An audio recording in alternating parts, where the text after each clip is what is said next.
Today we're taking a look at a blue eye that you definitely don't see every day, and that's Pseudomugil pellucidus, commonly known as the transparent blue eye, and the name is pretty fitting. These are tiny rainbow fish with an almost glass-like body, bright blue eyes, flashes of orange and red, and some really interesting behavior that makes them stand out from some of the other pseudomugils we see in the hobby. Pseudomugil pellucidus was formally described in 1988 and comes from a relatively small area of West Papua in the Timika region. Their natural habitat consists of mostly small, shallow rainforest streams. The water can be clear, but sometimes it is tannin stained with substrates consisting of sand, gravel, rocks, wood, and leaf litter. And interestingly enough, there's not a lot of plants in their habitat. So if you wanted to build a more natural looking aquarium for these fish, you could actually keep it pretty simple. Sand, some smooth stones, branches, leaf litter, and maybe some plants around the edges would make a great looking setup.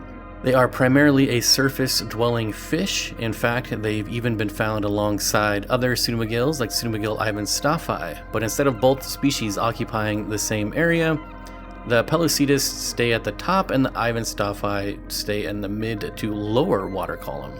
That also tells us something important about keeping them in the aquarium. Put a lid on the tank. These are tiny active fish that naturally spend their time near the surface, and I don't know about you, but I'm not really interested in finding a $30 pseudomugil dried up on the floor. As far as size goes, we're talking about a pretty small fish. They'll get about 1.5 inches. The body is partially transparent, which is where the name pellucidus comes from, as it means clear or transparent in Latin. Running along the body is a dark horizontal stripe with reddish-orange coloration above it. The fins can develop combinations of black, orange, yellow, and of course, you have the bright blue eyes. They're not necessarily as flashy as some of the pseudomugils, but this is one that you definitely appreciate it the more you stop and look at it. When it comes to keeping them, I would definitely recommend a group. I would probably start with around 8, and if you have the space, you can get it up to about 12 or more would be even better. A big part of keeping pseudomugils isn't just looking at the individual fish, it's watching the group dynamics, the males interacting, they're sparring, they're flaring, just showing off for the women. They never actually cause any damage, but it is very fun to watch. Temperature-wise, somewhere between 76 to 79 would be good, and despite coming from rainforest streams, you don't need ridiculously soft acidic water. Wild populations have actually been recorded ranging from slightly acidic to slightly alkaline, so they're very forgiving.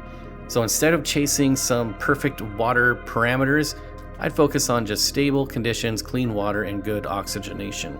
They're a small fish with small mouths, so appropriately sized foods are important. Small prepared foods would work great, and I'd supplement them with some maybe live baby brine, some frozen food, daphnia, things like that. Tank mates obviously need to be peaceful and small enough that they aren't going to look at your transparent blue eyes like a snack. Think of small rasboras, smaller tetras, pygmy, corydoras, gobies, things like that.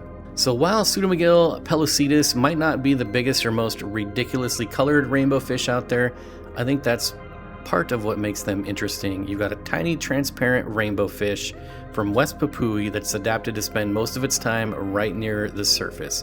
Their beautiful, subtle coloration, great display behavior, and even geographic variations between different populations make them a very fun fish to keep.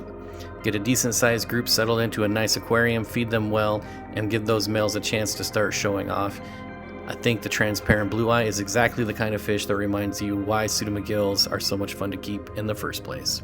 If you'd like to get some of these pseudomugils or any other fish, head on over to the wetspot.tropicalfish.com, use code Steenfott10, and get 10% off your order. That counts for plants and supplies as well, so take advantage. If you're not subscribed, be sure to subscribe, and we'll see you on the next one.